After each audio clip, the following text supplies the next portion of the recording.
Hello everyone, hope you all are doing well. So today we are going to do the next question of our agriculture option answer writing practice.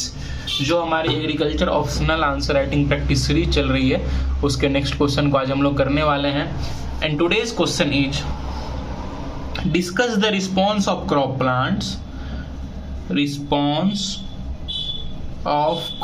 Plants to rising temperature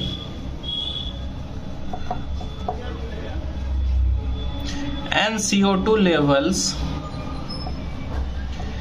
in relation to climate change.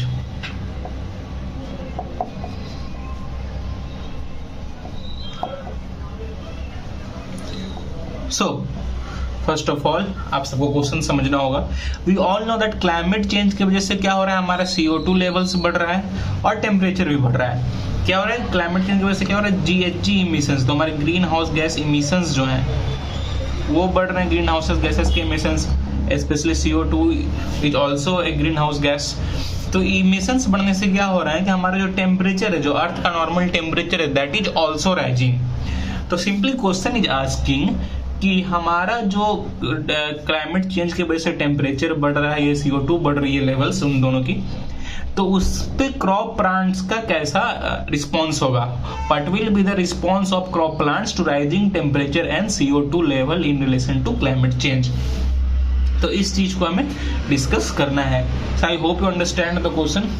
तो सबसे पहले हम लोग देखेंगे temperature को लेके कि temperature को लेके प्लांट्स का क्या रिस्पॉन्स होगा. First of all temperature.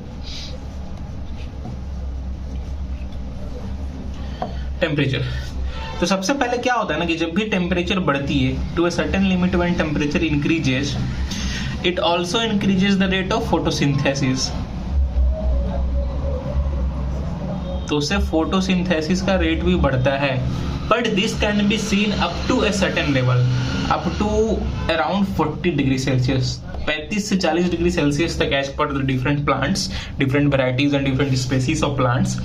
35 से 40 डिग्री सेल्सियस तक अगर टेम्परेचर है, अगर मान के चलो 25 से टेम्परेचर 35 हो रहा है, तो अगर कोई और लिमिटिंग फैक्टर यहाँ पे काम नहीं कर रहा है, everything is perfect, CO2 is perfect, light is perfect, water जो भी चाहिए प्लांट को परफेक्ट है, तो इस कंडीशन में क्या होगा, हमारा rate of photosynthesis will increase.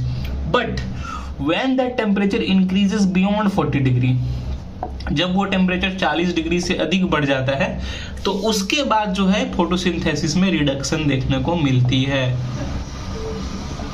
I hope you understand this point कि अराउंड 40 डिग्री सेल्सियस तक जब भी टेम्परेचर बढ़ती है तो फोटोसिंथेसिस इंक्रीज करती है, ठीक है. लेकिन जैसे ही temperature increases much beyond 40 degree Celsius, then it leads to reduction of photosynthesis. I hope you understand. इसमें सबसे बड़ा एक पॉइंट क्या होता है, क्यों रिडक्शन होती है फोटोसिंथेसिस की, is due to high temperature. जब भी टेम्परेचर क्या हो रहा है, हाई हो रहा है, हाई टेम्परेचर, हमारा जो भी इंजाइम्स होता है वो डीनेचुरेट करने लगता है. At certain higher temperature there is denaturation of enzymes, denaturation of enzymes. And with this denaturation, क्योंकि एंजाइम डीनेचुरेट करते हैं, साथ साथ हमारा जो डार्क रिएक्शन है उस पर भी इफेक्ट पड़ता है. Dark reaction is also affected, dark reaction पे भी इफेक्ट पड़ता है विथ राइजिंग टेम्परेचर. और यहाँ मेन क्या डीनेचुरेशन हो जाता है एंजाइम्स का. तो these things causes reduction in photosynthesis. I hope you understand this point.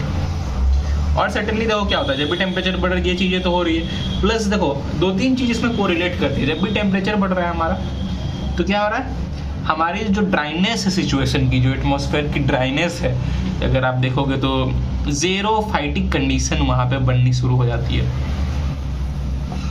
Xerophytic condition रहती है. तो यहाँ पे जो प्लांट्स इस जेरोफाइटिक कंडीशन से अडेप्टेड हैं, that will only able to sustain the higher rising temperatures. जैसे मान के जो हमारा कैक्टस हो गया या अदर जेरोफाइटिक प्लांट्स जो भी हैं, जिसमें कि कुछ फीचर्स देखो तो जो कि ट्रांसपीरेशन कम करते हैं, बिकॉज दे रिड्यूस ट्रांसपीरेशन.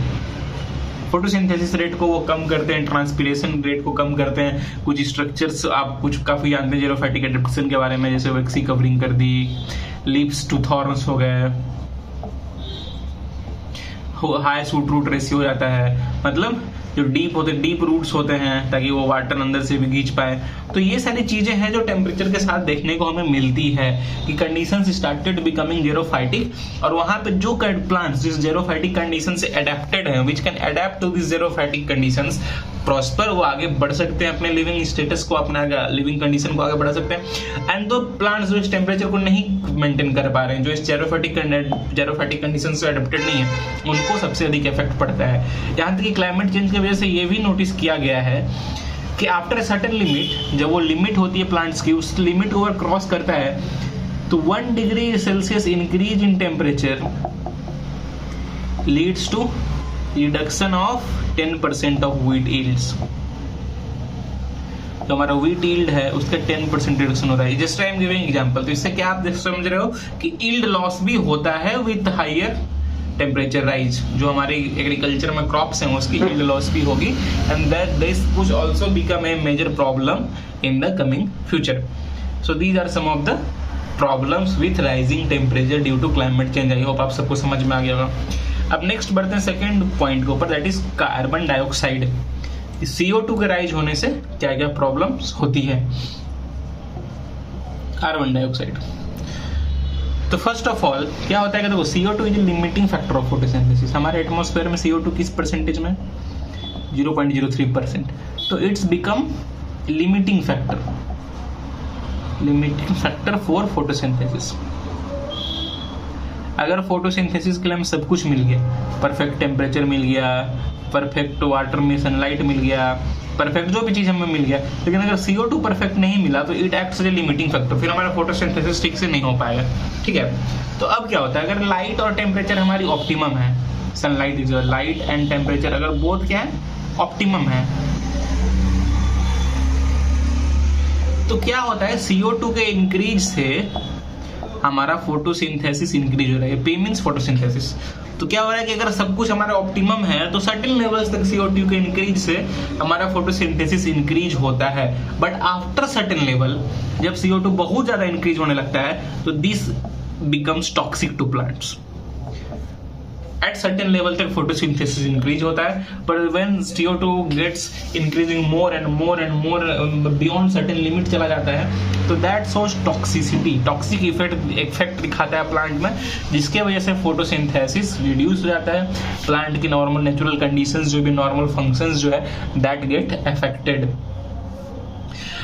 और जनरली अगर आप देखो तो CO2 की ऑप्टिमम कंसेंट्रेशन हम लोग कितना रखना चाहते हैं जनरल प्लांट्स में, जनरली C3 प्लांट्स का मैं बता रहा हूँ ऑप्टिमम। अगर ऑप्टिमम कंसेंट्रेशन ऑफ CO2 देखें तो it's around 50 to 150 ppm, while in C4 plants ये इससे कम भी हो सकता है, this ppm can be lower also, but generally जो है प्लांट्स में ये 50 to 150 ppm तक ही रहता है। So these are the major changes which you can able to see. Adaptation, CO2 के बढ़ने से प्लांट में और टॉक्सिक इफेक्ट जो आता है उसकी वजह से प्लांट काफी बार डाई ऑफ भी हो जाता है, मर भी जाता है plant. So these are some problems which plants are facing due to the increase in temperature and CO2 concentrations, और you can say CO2 levels. So I hope you understand these things. जितने भी चीजें हैं आप सबको समझ में आ गई होंगी। ये क्वेश्चन वैसे 2023 में पूछा जा चुका है और 10 मार्कर था, इसलिए बहुत ज्यादा आपको कुछ करने के 150 वर्ड्स में लिखना था, और अब इन चीजों पॉइंट्स को अच्छे से एक्सप्लेन कर देते हो। और भी काफी पॉइंट्स आपको लगता है कि कुछ उसमें इंपॉर्टेंट चीजें हैं जो आपको लगता है एक्सप्लेन करना चाहिए, तो आप कमेंट करके हमें बता सकते हैं। कोई भी क्वेरी हो तो आप कमेंट करके पूछ सकते हैं। So that is all for today. I hope you understand everything, जो भी पॉइंट्स आप अच्छे से समझ गए।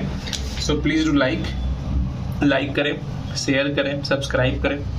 काफ़ी मुश्किलों के साथ अभी वीडियोस में बना पा रहा हूँ due to certain problems. Laptop नहीं है, कुछ नॉइस की भी इशू आप सबको देखने को फेस करनी पड़ रही होगी, तो I am sorry for it, but still I am making. So please do like, please do share, so that it motivates us to make more such videos on regular basis for you. So that is all for today. Have a nice day. Thank you.